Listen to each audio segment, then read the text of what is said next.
আমাদের বাংলাদেশ জাতীয় দলের কৃতি খেলোয়াড় নির্ভরযোগ্য ডিফেন্ডার মহোদয়ের পক্ষ থেকে তারা আয়োজনে রয়েছে জেলা প্রশাসন সাতক্ষীরা এবং সাতক্ষীরা জেলা। আমরা করতালি দিয়ে তাদেরকে অভিনন্দন জানাই সবাই। নিরানুষ সম্বর্ধনা তার মধ্যে একটু বলে রাখি, যারা জানেন বিশেষ করে আমার সাতক্ষীরার বড় ভাইয়েরা গৌরবের আনন্দ নাকি এটা কিসের গৌরবের পানি, তাই না?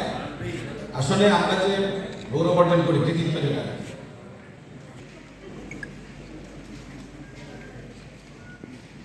তার পিছনে যে কত ইতিহাস, কত কষ্ট, কত পরিশ্রম, কত ত্যাগ, কত বিসর্জন,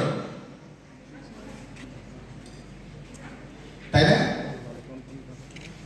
এই যারা ছাত্রছাত্রী আছো বুঝতে পারছো, গৌরব কিন্তু সহজ ব্যাপার না, অনন্য স্বাক্ষর বয়ে দিচ্ছে,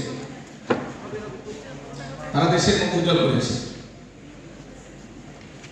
পরিসরে কাজ করছে এবং নিশ্চয়ই আমার অবস্থা ওদের কাছেও না, ওদের ধারে কাছেও নাকি কি বাস্তবতা, তাই না?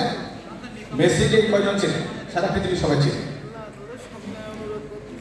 আমাদের সময় যারা ছিল রোনালদো সবাই ছিল, তাই না? তো বিখ্যাত হওয়াটা সহজ ব্যাপার নাকি?